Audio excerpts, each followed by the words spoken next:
আমাদের দেশে বর্তমানে সংখ্যাগরিষ্ঠ মুসলমান, মানে অধিকাংশ মুসলমান, শতকরা 98% মুসলমানের বিয়ে, ছেলের বিয়ে কিংবা মেয়ের বিয়ে, বর্তমানে এই পরিমাণ বিদআত, কুসংস্কার, বদরসম এই পরিমাণ এটার মধ্যে অ্যাড হয়েছে।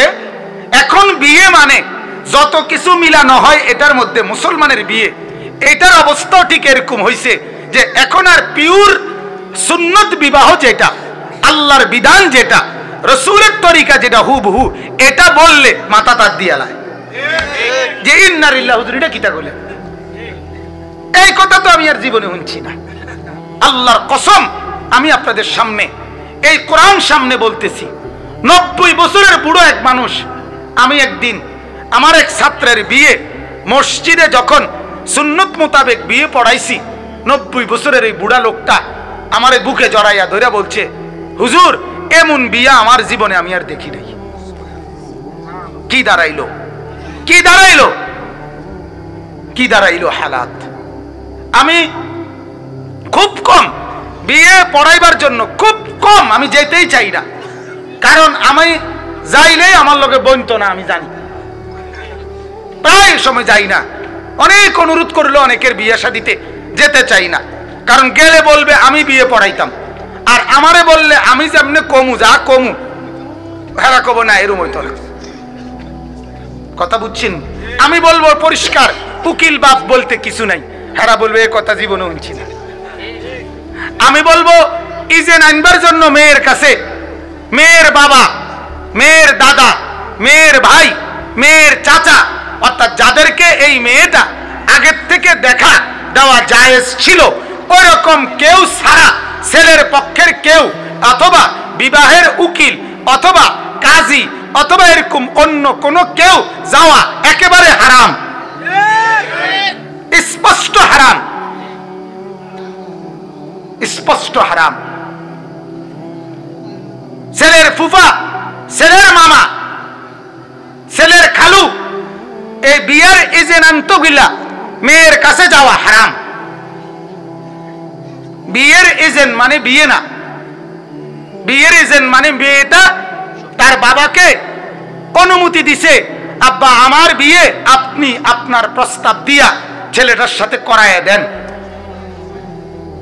এটারে বলে ইজেন। ইজেন শব্দের অর্থ অনুমতি। ইজেন শব্দের অর্থ কি? অনুমতি। তাই এখন আইসা একটা বিয়ের মধ্যে প্রথম আপনার মেয়ে দেখার পর্ব, মনে করেন ফুতের বিয়া, মেয়ে দেখার পর্ব, কাটা কাটা মেয়ে দেখবো, ছেলের দাদা, ছেলের নানা আর ছেলের একজন মামা থাকে সিটাং, এবারটা বেশি আউস করছে, এবারটা কত সাউন্ড লাগবো, এবারে জাতা দিয়া দইরা বহু টানা হেসরা করিয়া সিটাং থেকে কান্দে করে আনছে, এবারটা বাগিনার বউ এবারটা না চাইলে হইতো না। এই যে চাইলো যারা এই বিবাহের আগে এই মেয়েকে, যারা এই পুরুষগুলো দেখলো, সব হারাম, স্পষ্ট কবিরা গুনাহ। বিবাহের আগে এই মেয়েকে শুধুমাত্র ছেলেটাই দেখবে, আর মহিলা একেবারে প্রধানমন্ত্রী সহ দেখলেও কোনো অসুবিধা নেই, যেহেতু আমাদের প্রধানমন্ত্রী মহিলা। কথা বলেন না কেন? মহিলা যদি 10,000 চায় এক লগে, এতে কোনো অসুবিধা আছে নি? হ্যাঁ, 10,000 মহিলা মনে করেন ট্রেন দিয়ে নিয়ে গেল, পিকআপে তো নাইতো না, ট্রেনে নিয়ে গেল, কোনো সমস্যা নাই, কিন্তু পুরুষ দেখতে পারবে না। এই যে শুরু হয়, এই যে শুরু হয় নাফরমানি, সেদিন থেকে এরপর থেকে শুধু নাফরমানি আর নাফরমানি চলে, গায়ে হলুদ, নাফরমানি। ইসলাম বহির্ভূত আমল, একটা বড় গেট, ইসলাম বহির্ভূত আমল। জামাইয়ের গাড়িটাকে সাদা লাল নীল ফুল দিয়ে সাজানো, ইসলাম বহির্ভূত আমল, আল্লাহ রসুলের বিধান না। পুরা অনুষ্ঠানটাকে ভিডিও করা রসুলের বিধান না। নারী পুরুষ একত্রে একই হাইয়েস্ট, একই মাইক্রোর মধ্যে করে বেড়া বেড়ি একত্রে জামাইয়ের বাড়িতে বা কিংবা মেয়ের বাড়িতে আসা স্পষ্টভাবে হারাম, কবিরা গুনাহ, এটা ইসলাম বহির্ভূত আমল। নারী পুরুষ একই প্যান্ডেলের ভিতরে, একই টেবিল চেয়ারের ভিতরে বেড়া বেড়ি একত্রে খাওয়া, এটা ইসলাম বহির্ভূত আমল, আল্লাহ রসুলের বিধান না এটা, আল্লাহ রসুলের বিধান না এটা। ছেলেকে যে সময় বড় ফাঁদ দেয় এই নিয়তে যে কদ্দুর খাবে আর কদ্দুর অধিকাংশই নষ্ট করবে, কদ্দুর হাত দিয়া খাইয়া টাইয়া বাকিটিরে ফালাই দিব, এটা নষ্ট করার নিয়তে এত বড় একটা ভাতের থালা, তার 14 গোষ্ঠী জীবনে ভাত খাইছে না, আজ 200 বছরের উপাস, এই জন্য তার এতগুলো ভাত তরকারি দিছে। এগুলো অপচয়, আর অপচয় করা কবিরা গুনাহ। অপচয় করা কি কবিরা গুনাহ। ছেলেটার সাথে মেয়ে আইসা আইসা একটার পর একটা শালি আর আইসা দুলাভাইয়ের পাশে আইসা আইসা একটা একটা ছবি তোলা অথবা ধাক্কা ধাক্কি করা, মিষ্টি নিয়ে রসিকতা করা স্পষ্টভাবে হারাম। মেয়েটা যখন সাজাইতেছে ছেলের পক্ষের একটার পর একটা ছেলে গিয়া গিয়া ছেলের মামতো ভাই, ছেলের শাস্তো ভাই, ছেলের খালতো ভাই, ছেলের কি বন্ধু, ছেলের দোস্ত, দোস্তের দোস্ত, এই সব গিয়া গিয়া মেয়েটার কাছে গিয়া গিয়া ছবি উঠায় আনে, একটার পর একটা ভিডিও করে আনে, স্পষ্ট কবিরা গুনাহ, হারাম ছাড়া আর কিছু না।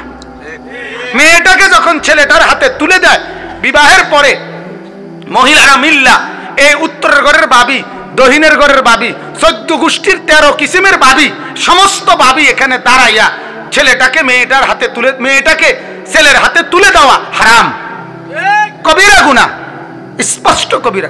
এই এতগুলো খুরাফাত, এতগুলো বিদআত, এতগুলো কুসংস্কার, এতগুলো গুনার আচরণ আজ আমরা আমাদের একটা বিয়ের মধ্যে ঢুকাইছি। অথচ আল্লাহর নবী সাল্লাল্লাহু আলাইহি সাল্লাম তার 4টা মেয়ে বিয়ে দিছে। কয়টা? 4টা মেয়ে। একটা মুসলমান কোনদিন, বদনসিব মুসলমান একবার জিজ্ঞাসা করলো না যে হুজুর আমার মেয়ে বিয়ে দেওয়ার সময় আমার রসুলের মেয়েগুলো কিভাবে বিয়ে দিছে, আমি একটু জানতে চাই। আল্লাহর নবী তার একজন পালক পুত্র যায়েদ ইবনে হারেসা, ওই পালক পুত্রকে 2বার বিয়ে করাইছে। প্রথম বিয়ে করাইছে, বিয়ে ভাঙ্গা গেছে কিছুদিন পর, আবার বিয়ে করাইছে নবীজি। 2বার ছেলে বিয়ে করাইছে, 4বার মেয়ে বিয়ে দিছে। তাহলে মেয়ে কেমনে বিয়ে দেয় এ ব্যাপারে নবীর কোনো তরিকা নাই? ছেলে কিভাবে বিয়ে দিতে হবে এই ব্যাপারে রসুলের কোনো তরিকা নাই? তো সেটা আমাদের মধ্যে চর্চা আছে, সেটা আমাদের মধ্যে আলোচনা আছে। সর্দার মাতব্বররা এটা নিয়ে কথাবার্তা বলে। 3 লাখ টাকার কাবিন হইতো যৌতুক, আমি থাকাতে 50,000 টাকা বা 1 লাখ টাকা কমায় দিছি, অথবা 1 লাখ টাকাতে মিলমিশ করে দিছি। আপনাকে আপনাকে পায়খানা এরকম 1 বালতি যেমন পায়খানা, এরকম 1 ফুটাও তো পায়খানা, আপনারে কম পায়খানা বুঝাইয়া দিতে কইছে কি? এই অনুমতি দিছে কে আপনারে? পেশাব 1 মগম পেশাব, 1 বালতিও তো পেশাব, ঠিক কিনা বলেন? হারাম তো হারামি। আরে কথা বলেন না কেন? হারাম তো হারামি। হারামের কম করা আর বেশ করার মধ্যে বৈশিষ্ট্য কি? কোন বৈশিষ্ট্য আছে বলেন? যাই হোক, তা আমার বলার উদ্দেশ্য হলো আজকে যদি আমরা এটা বলতে যাই আপনাদেরকে, তাহলে এখন অবস্থা কি? এগুলো বলার পরে আপনারা মন্তব্য করবেন কি, ওমা এটি নতুন কথা। কোনগুলো নতুন কথা? আমরা ঠিকই নতুন কথা। আজকে এত বছর ধরে আমরার গ্রামে চলে আইছে, আমরার সমাজে চলে আসছে। এই এত বছর, কত বছর? নয়তো 30 বছর। কথা বলেন না কেন? আপনাদের গ্রামে চলে আসছে নয়তো 40 বছর, কিন্তু ইসলামের বয়স তো 40 বছর না। কত বছর? 1500 বছর। তাইলে আমারটা নতুন না, আপনারটা নতুন। আপনি বলেন, গত 40 বছর ধরে চলমান নিয়ম, গত 50 বছর ধরে চলমান নিয়ম, গত 70 বছর ধরে চলমান নিয়ম, আর 1450 বছর আগের নিয়ম, তাহলে কোনটা নতুন? 50 বছরেরটা নতুন। কথা বলেন না? 70 বছরেরটা নিয়ম নতুন। তো আমারটা না নতুন, আমারটা পুরাতন। কোরআন থেকে যেটা বলছি আমরা, রসুলের সুন্নাত থেকে যেটা বলছি আমরা, সেটা পুরাতন নিয়ম, আপনারটা নতুন। কিন্তু আপনি আঙ্গুর উপরে চাপাই দিচ্ছেন হুজুর নতুন করে। এখন এডি কই আপনারা বেজাল বাজাইলে হইতো না, যেমনি চলতে আছে চলতে দেন। আস্তাগফিরুল্লাহ, পৃথিবীর সবাই যেমনি চলতেছে চলতে দিলেও পারতে পারে, কিন্তু কোন আলেমে দিন সমাজ যেভাবে ইচ্ছা ভাবে চলুক, এটা আলেমে দিন দিতে পারে না, এটা কোরআন দিতে পারে না। আখিরাত যার সামনে, যে মানুষকে জান্নাতি বানাইতে চায়, যে মানুষকে জাহান্নাম থেকে বাঁচাইতে চায়, যে আল্লাহর কোরআন দিন বুঝাইতে চায়, তাকে এই কথা ভাবার মাইনে নেওয়ার কোনো সুযোগ নেই। কিতাবুন উনজিলা ইলাইকা, আল্লাহ তাআলা বলেন, ও নবী, আপনার উপরে আমি এই কোরআন নাজিল করেছি। ফালা ইয়াকুন ফি সাদরিকা হারাজুম মিনহু, আপনি এই কোরআন পৌঁছাতে গিয়ে 1 মিনিটের জন্য আপনার দিলের মধ্যে কোনো সংকোচ, কোনো দ্বিধা আপনি পোষণ করবেন না। আল্লাহর আদেশ কোরআনে আছে। আপনি আপনার কথা বলে যাবেন, গোটা পৃথিবীর কেউ মানে নাই, কোনো অসুবিধা নাই, কোনো সমস্যা নাই। হাদিসে আছে, আল্লাহর নবী বলছেন, এমন নবীও ইসলামের দাওয়াত দিছে, আরে আল্লাহর দাওয়াত দিছে ইতিপূর্বে, আমাদের নবীর পূর্বে। এমন নবীও দ্বীনের দাওয়াত দিছে নিজের এলাকায় 300 বছর, 400 বছর, কিন্তু একজন লোকও ঈমান আনে নাই। কি ভাই, একজনও কি আনে নাই? এতে কোনো অসুবিধা নাই, এতে কোনো সমস্যা নাই। কেউ না ঈমান আনুক, কেউ বিশ্বাস না করুক, তাই বলে ওই নবী নবীর হিসাব থেকে বাদ বলেন না, ওই নবী বাদ, আমার বাপ। এজন্য আমি আপনাদের কাছে বলতে চাই, আমার বাপ দাদারে দেখে আসছি, আমাদের সমাজে দেখে আসছি, আমরার এলাকায় চলতে আছে, আমরার গ্রামে চলতে আছে। সাহেব সর্দারে এভাবেই নিয়ম করে দিছে, গ্রামের সবাই এভাবেই ফয়সালা করে দিছে। না, এভাবে হলে হবে না। গ্রামের সবাই না, পৃথিবীর সবাই নিয়ম করে দিক, তারপরেও আল্লাহর কোরআন যদি আপনার নিয়মের ব্যতিক্রম হয় তো কোরআনেরটাই সঠিক, রাসূলেরটাই কি সঠিক। এটার নাম ঈমান, এটার নাম কি? গোটা পৃথিবী উল্টে যাক, গোটা পৃথিবী ব্যতিক্রম হোক, আল্লাহর বিধান মেনে নেওয়া, রাসূলের সুন্নাত মেনে নেওয়া, এটা হলো আল্লাহর হুকুম। আমার শায়েখ আরিফ বিল্লাহ আল্লামা মুফতি মুশতাকুন নবী সাহেব বলে, কোরআনুল কারীমের মধ্যে আল্লাহ বলছে ফানকিহু, এই কথাটা শুনেন, আল্লাহ বলেন ফানকিহু, তোমরা বিয়ে করো। কে বলছে? আল্লাহ। কে বলছে? তাহলে বিয়ে করো কার আদেশ? আল্লাহ। তাহলে আল্লাহর আদেশ যেটা, সেটা ইবাদত। নামাজ পড়ো কার আদেশ? তো নামাজ কি? আবার বলেন, যাকাত দাও কার আদেশ? তো যাকাত কি? রোজা রাখো কার আদেশ? তো রোজা কি? হজ করো কার আদেশ? তো হজ কি?